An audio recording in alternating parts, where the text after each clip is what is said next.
오늘 말씀은 굉장히 간단하게 정리를 해보았습니다.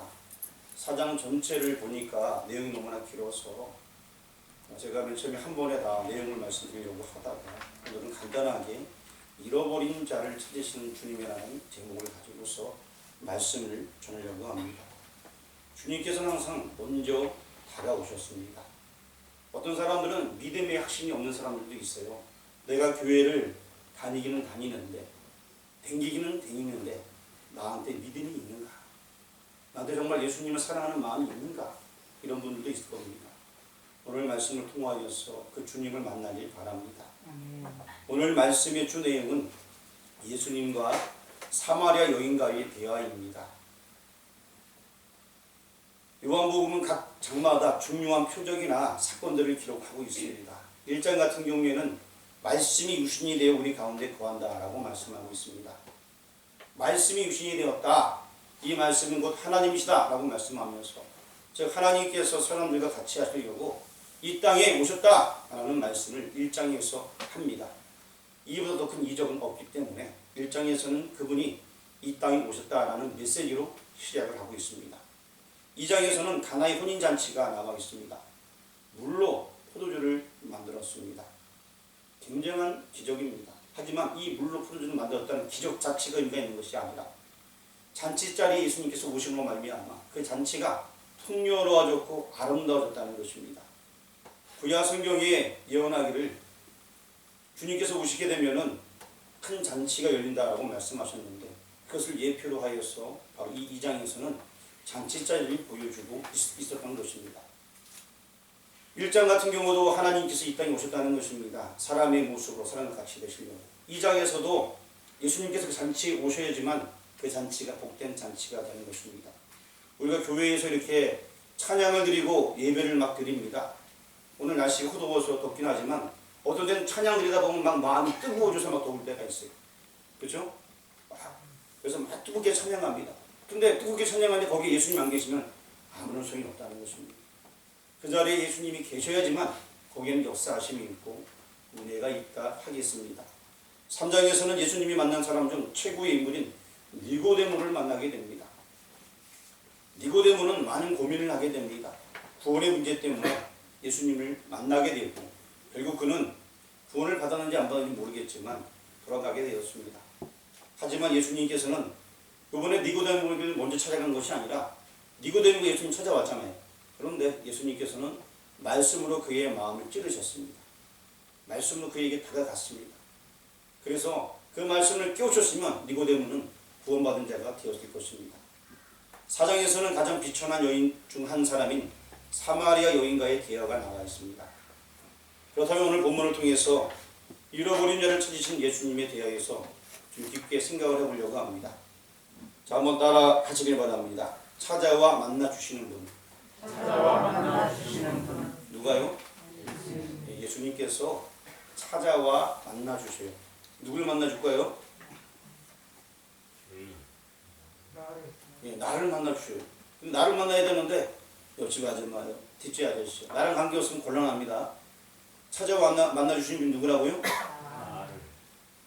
만나 주시는 분이 누구라고요? 예수님이십니다. 누굴 만나 주신다고요? 나를 만나 주십니다. 우리 여러분 본문 말씀 성경의 4장 4절 말씀을 같이 한번 읽어보도록 하겠습니다. 사마리아를 통과하려야 하겠는지라. 이 표현은 굉장히 강한 의지를 나타내는 것입니다. 유대인들은 사마리아인들을 상종하지 않았습니다. 왜 그러했을까요? 사마리아 사람들하고 유대인들하고는 원래는 같은 나라에서 출발하게 되었어요. 한 이스라엘 나라였어요. 그런데 이 나라가 솔로몬 이후 여로보암과 르호보암으로 갈라지면서 이제 이스라엘 나라 전체 지파가 위쪽으로 물리게 되고 위쪽에는 남유다 지파가 남게 되었어요. 그래서 북이스라엘과 남유다라는 두 나라로 나뉘어지게 되었습니다. 그렇게 나뉘어지고 위쪽에 있는 북이스라엘 나라들은 하나님을 섬기는 것이 아니라 소를 만들어 놓고 그것이 하나님이라고 절을 하면서 섬기게 되었습니다. 그러고 나서 그것이 시간이 흘러서 나중에 북이스라엘이, 물론 북이스라엘도 하나님을 믿는 백성이었기 때문에 북쪽에 있는 사람들도 예비하고 밑으로 내놓은 사람도 있었어요. 그리고 또 선지자들이 북이스라엘에 많이 있었습니다. 엘리야 같은 선지자, 엘리사 선지자는 북이스라엘에서 하나님의 도를 증거했습니다.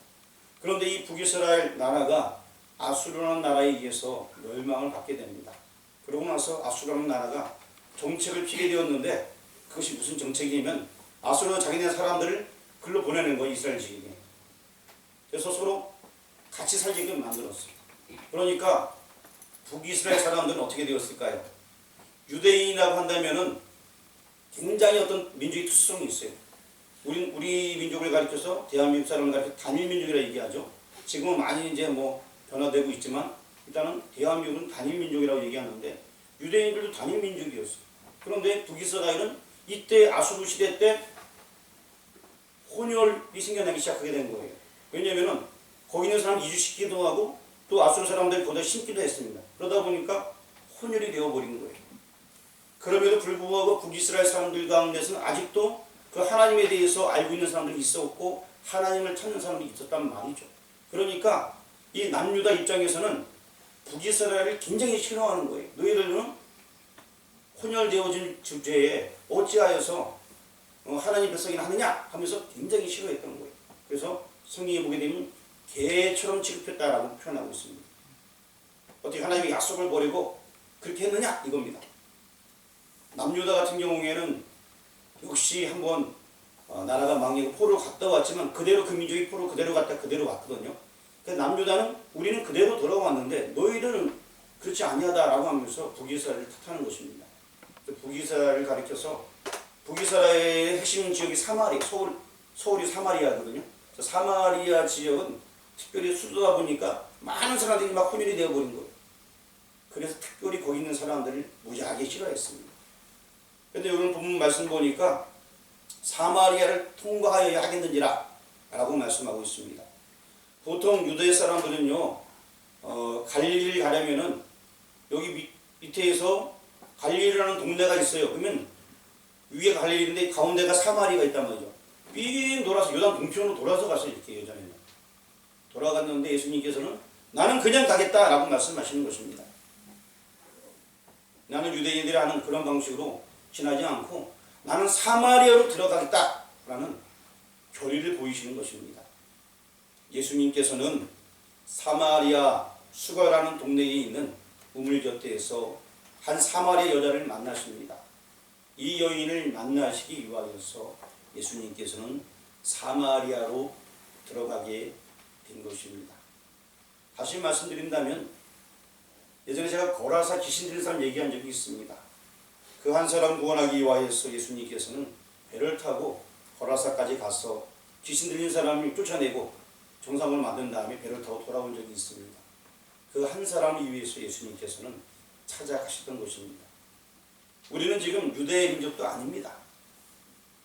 우리는 지금 동방예육이라 불리는 대한민국의 땅거리기에 살아가고 있습니다. 땅도 쪼만해. 그런데 언제 어느 순간에 주님께서 여러분 마음속에 찾아와 가셔서 너는 내 아들이다, 너는 내 딸이다 라고 말씀하셨습니다. 주님께서는 여러분들을 찾아가신 겁니다. 주님께서 먼저 가셨습니다. 7절 말씀 보니까 물을 좀 달라고 말을 걸고 있습니다. 그 여인과 교제하고 계십니다. 지금도 세상 곳곳에서 복음 들고서 말씀 전하는 많은 사람들이 있습니다.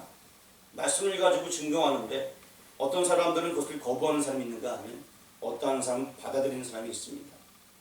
예수님은 하늘 보좌를 버리시고 이 땅에 내려와서 우리 인간들을 만나 주셨습니다. 인간들을 만나 주신 그 주님께서 오늘 본문에서는 한 여인을 찾아와서 말을 거셨습니다. 여러분 잘 아는 삭개오의 이야기를 잠깐 먼저 하려고 합니다. 여러분 삭개오 이야기 다 알고 계시죠? 이런 노래가 있어요. 엉금엉금 뽕나무 위에 키 작은 삭개오 뭐 이런 노래가 있어요. 예수님이 부르짖어요 키 작은 삭개오 오늘은 너희 집에 구원이 있으리 예수님 어서 오세요. 그런 노래 들어보셨어요? 예. 못 들어봤어요? 예. 처음 듣는 거죠? 듣는 게 처음입니다. 야, 저 처음이에요. 예. 엉금엉금 뽕나무 위에 이런 노래가 있어요. 이제. 그래서 지금 제가 노래를 왜 부르냐면은 노래를 부르면은 이제 집중이 좀 될 것 같아서요. 날씨가 좀 이렇게 기압이 올라가다 보니까 많이들 이제 몸이 무거우신 것 같아요. 그래서 제가 노래를 못하지만 한번 불러봤습니다. 삭개오의 이야기를 왜 얘기하냐면 누가복음 19장 1절에서 10절까지 나와 있습니다. 이 삭개오 같은 경우는 예수님을 보고 싶어서 나무 위에 올라가게 되었어. 나무 위에 올라가서 예수님을 바라보았을 텐데 물론 삭개오만 올라갔을까요? 다른 사람도 올라갔겠죠. 우리가 예전에 얘기할 때는 아이 어린이 나무 위에 막 올라가서 보고 어린이가 애들은 무슨 상관이 있어요. 하여튼 뭐 올라가서 예수님 보고 싶으니까 봤겠죠.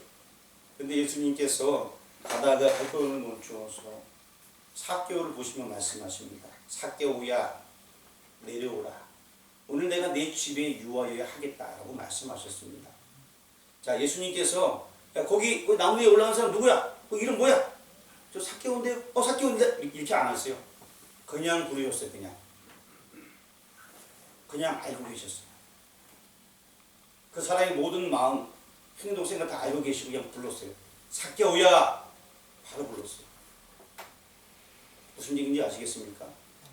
그 사람의 마음과 그 사람의 간절함을 다 알고 주님께서 먼저 와서 부른 거예요. 내 이름이 뭔지 얘기 안 해도 그분은 알고 계셔요. 그분이 와서 불러주신 거예요. 여러분이 여기 앉아있는 것도 주님께서 불러주셨기 때문에 가능한 것입니다. 내가 잘나고 똑똑해서가 아니라 주님께서 여러분을 먼저 불러주신 것입니다. 예수님께서 먼저 부르셨어요. 주님이 먼저 찾아와서 우리의 마음의 문을 두드리고 계신 것입니다. 우리는 마음을 열고 그분을 받아들이기만 하면 되는 것입니다.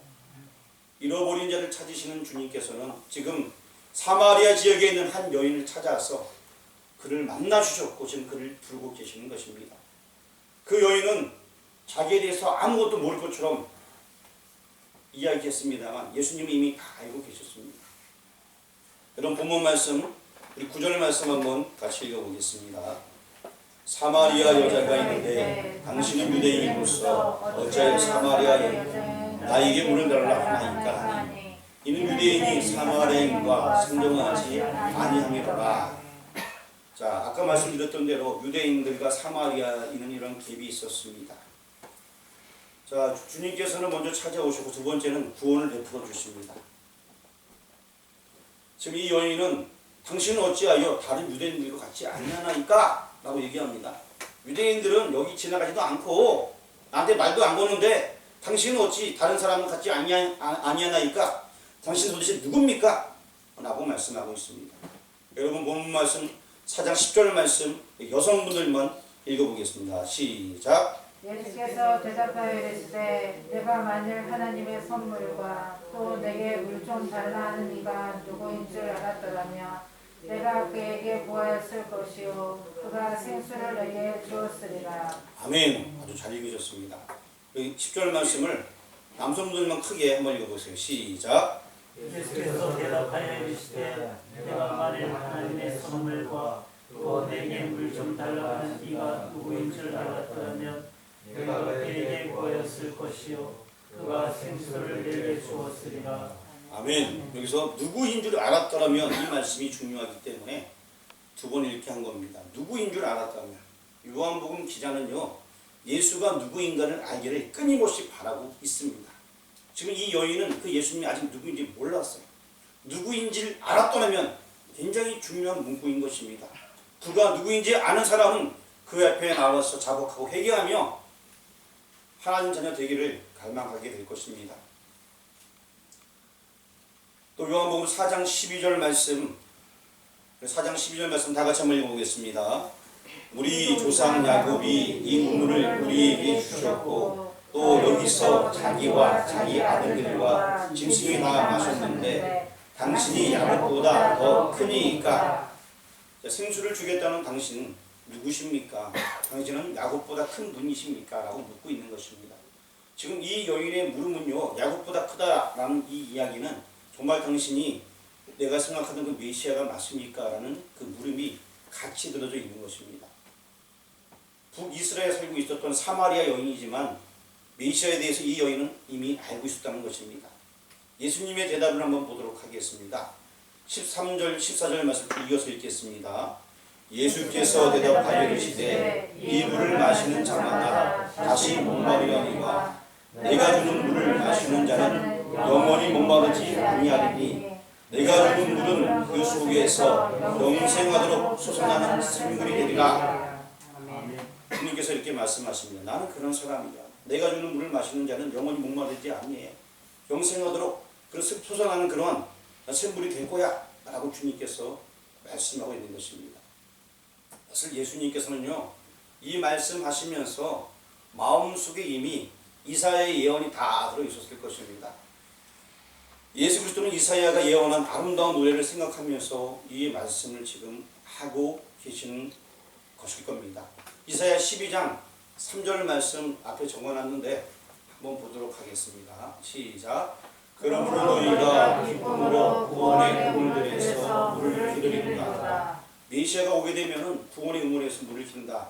그 나라가 오게 되면, 그때가 오게 되면 이런 일이 있을 것이다 라고 이미 이사야에서 예언한 적이 있습니다. 이것을 아마 생각하면서 예수님께서는 지금 이 말씀을 하고 계시는 것입니다. 그리고 또 4절도 있고 5절, 이사야 12장 5절 말씀 보겠습니다. 5절만 보도록 하겠습니다. 넘겨주세요. 예, 같이 공독합니다. 여호와를 찬송할 것은 극히 아름다운 일을 하셨음이니 이를 온 땅에 알게 할지어다. 아멘. 그래서 구원의 의무를 제공하신 그분 앞에 우리가 찬양해야 된다는 것입니다. 왜냐, 그것은 극히 아름다운 일이기 때문에. 구원의 우물, 우리 영원토록 사는 것, 그 물을 마신 자마다 영원토록 산다는 거 아닙니까? 생명의 생물을 먹는 자마다 영원히 산다. 그것이 바로 극히 아름다운 일이라 성경이 말씀하고 있습니다. 그리고 그 배에서 생수의 강이 흘러나리라. 이 노래도 있죠. 구약 성경에 반석을 치라 라고 말씀하고 있습니다. 반석에서 생물이 흘렀습니다. 그 물을 먹은 자들은 살게 되었습니다. 시원한 생수가 되게 된 것입니다. 예수님께서 십자가상에서 치심을 당하셨습니다. 피가 쏟아지되었습니다. 그 사실을 믿는 자들은 영원토록 살게 되는 것입니다. 그것이 바로 구원의 우물이 되는 것입니다. 그것을 믿는 자들, 그것을 경험한 자들, 그것을 알고 인지하는 자들은 영원토록 살게 되는 것입니다. 그것이 바로 극히 아름다운 일, 십자가에서 우리 죄를 대속한 일이 극히 아름다운 일이라는 것입니다. 구원의 우물이라고 아까 우리가 읽어보았습니다. 구원의 우물들에서 물을 기를 수 있도록 행하여 주신 이보다 더 아름다운 일이 달리 어디 있겠습니까? 우리 다시 한번 14절 말씀 본문으로 돌아와서 요한복음 4장 14절 말씀 읽어보겠습니다. 내가 주는 물을 마시는 자는 영원히 목마르지 아니하리니 내가 주는 물은 그 속에서 영생하도록 솟아나는 생물이 되리라. 아멘. 영원히 목마르지 아니한다 라고 말씀하고 있습니다. 굉장히 중요한 메시지입니다. 이걸 내용을 모르는 사람들은 나도 그런 물을 주옵시다. 나도 한 잔 마시게. 목이 또 마른데요? 여러분, 주님께서 주시는 이 구원은 영원한 것입니다. 사도 바울 같은 경우 여러분 잘 알고 있을 겁니다. 오늘 새벽에 우리가 로마서를 마치게 되었는데 사도 바울 같은 경우에는 로마서 서신에서도 그렇고 사도행전에서도 그렇고 무슨 얘기를 하냐면 자신이 어떻게 해서 변화받는 일을 많은 이들에게 자꾸 설명을 해주고 있습니다. 그는 원래 주님을 만나기 전에는요, 예수 믿는 자들을 핍박하는 사람이었습니다. 사도 바울이 이전에 사울이었습니다. 이름이. 그래서 사울 같은 경우에는 아주 굉장한 집안이었습니다. 지금으로 따지면 국회의원 집안쯤 되는 것 같습니다. 그리고 또 얼마나 권력이 있었냐면 군사들을 통솔해서 자기 마음대로 데려가서 이끌 수 있는 그런 역할을 감당할 수 있는 굉장히 권력가였습니다. 그리고 또 그가 예수님을 핍박하기 위하여서 다메섹으로 가다가 결국에 거기서 예수님을 만나게 됩니다. 찬란한 빛이 그에게 비칠 때에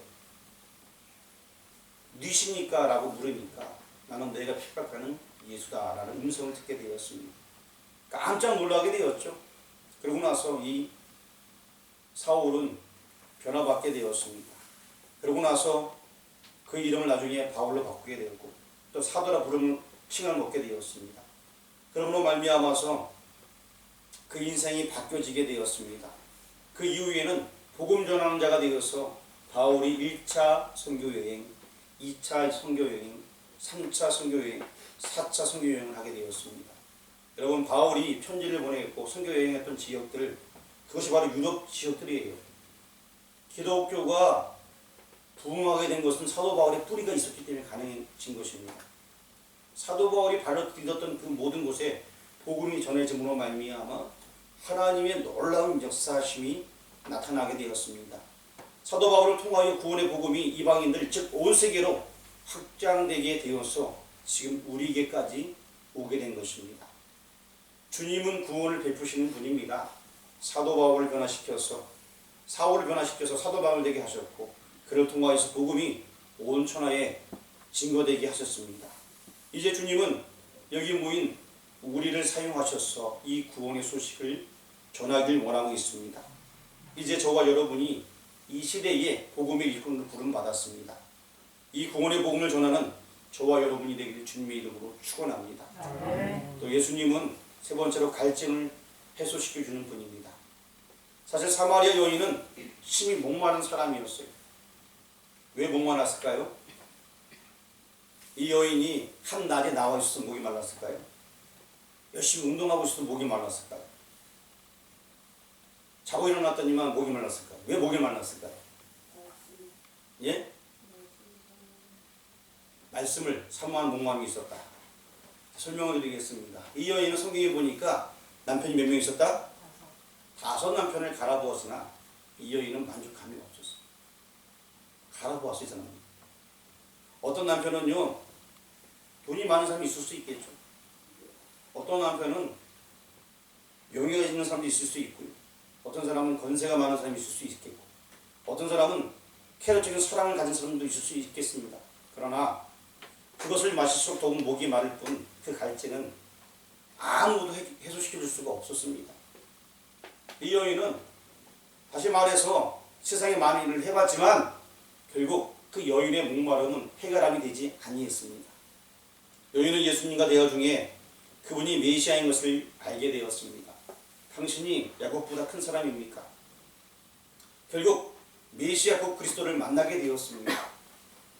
그리고 그의 갈증은 비로소 해소되게 되었습니다. 여자는 물동이를 버려두고 어떻게 했나요? 이제 변화된 다음에 동네로 달려갔습니다. 그리고 전합니다. 자, 여러분, 오늘 본문은 아니지만 요한복음 4장 29절 말씀, 4장 29절 찾으셨으면 같이 읽겠습니다. 내가 행한 모든 일을 내게 말한 사람을 와서 보라. 이는 그리스도가 아니냐 하니. 다시 요한복음 4장 29절 다 같이 한번 읽겠습니다. 시작. 내가 행한 모든 일을 내게 말한 사람을 와서 보라. 이는 그리스도가 아니냐 하니. 동네에 들어가서 사람들에게 얘기합니다. 와서 보십시오. 지금 그리스도가 왔습니다. 이렇게 복음을 전하고 있습니다. 이 여인이 먼저 예수님 만나고 변화된 다음에 무슨 일을 하였냐면 와서 보라라고 복음을 증거하고 있습니다. 이는 빅 뉴스였습니다. 엄청나게 큰 뉴스였습니다. 그러고 나서 우리 4장 30절 말씀 같이 읽어보겠습니다. 시작. 그들이 동네에서 나와 예수께로 오더라. 다시 한번 크게 읽겠습니다. 시작. 그들이 동네에서 나와 예수께로 오더라. 그렇습니다. 이 여인의 복음 전함 소식 때문에 이제 마을 사람들이 예수께 나오게 되었습니다. 갈증이 해소된 이 여인은 또 다른 사도 바울이 되어서 이웃에게 복음을 전하고 있는 것입니다. 다른 목마름 해결된 이 사람은 이제 다른 이들에게 복음을 전하고 있는 것입니다. 세상에 아무리 많은 것을 찾고 구해도 만족을 주지는 못합니다. 타는 목마름을 해결해 주실 분은 예수님 한 분밖에는 다른 길이 없습니다. 타는 목마름 해결함 받은 여인 오늘 함께 보았는데요. 그 여인의 행함은 4장 29절 30절 말씀 보니까 복음 전하는 자로 변모해서 이제 그 일을 감당하는 모습을 보게 되었습니다. 이제 말씀을 정리하려고 합니다. 예수님께서는 잃어버린 자를 찾으시는 주님이십니다. 그래서 여러분 각자를 찾아와 만나 주셨습니다. 이 믿음을 여러분 확실하게 가지시고 감사하며 살아가는 여러분 되길 주님의 이름으로 축원합니다. 여러분은 찾아와 만나 주셨고요. 사마리아를 통과하여야 하겠는지라고 구두둥지를 가지고서 남들이 안 들어가는 그 지역에 들어가서 복음 사역을 하셨습니다. 구원을 베풀어 주셨습니다. 갈증을 해소시켜 주셨습니다. 주님께서 먼저 찾아 우리를 만나 주셨습니다. 구원을 베풀어 주셨습니다. 우리의 갈증을 해소시켜 주었습니다. 이제 우리의 삶이 변화받아야 할 때가 된 것입니다. 본문의 이 여인 같은 경우에는 바로 마을로 들어가서 와서 보라! 라고 증거하였습니다. 사도 바울은 주님을 만난 이후에 온 세상에 구원의 주를 선포하기 위하여서 자기 발로 걸어 다니면서 엄청난 그 많은 지역에 복음을 증거했습니다. 이제 이 사명이 우리에게 당도하게 되었습니다. 구약 시대에 많은 선지자와 함께 있던 주님께서 이제 예수님 시대에는 여기 목마른 여인을 만나주셨고 그 이후 시대에 사도 바울을 만나주셨습니다. 변화된 이들은 복음 전하면서 사명을 감당했습니다. 이제 이 말씀이 우리 시대에 우리에게 당도했습니다. 지금 이 시대에 2022년도에 3월 달에 바로 우리에게 이 말씀이 주어졌습니다. 이제 우리는 나가서 이 복음을 증거해야 될 것입니다. 바로 이것은 극히 아름다운 일입니다. 기도하겠습니다. 복음을 전하는 미상교회 성도들이 되기를 원합니다. 우리를 주의 도구로 사용하여 주옵소서. 성경에 많은 인물들이 하나님의 부름을 받고서 힘있게 달려나간 것처럼 이제 우리 시대에 우리를 사용하여 주옵소서. 바로 내가 그 일꾼이 되어지길 원합니다. 여기 모인 우리들이 그 일꾼이 되어지길 원합니다. 부름받은 사람 되어져서 내 주변에 내 이웃에게 예수 그리스도의 복음 증거하며 살아갈 수 있도록 인도하여 주옵소서. 나를 통하여서 복음이 확장되어지고 나를 통하여서 많은 생명이 살아나는 역사가 있을 수 있도록 역사하여 주옵소서. 우리를 원하신 예수님의 이름으로 기도합니다. 아멘.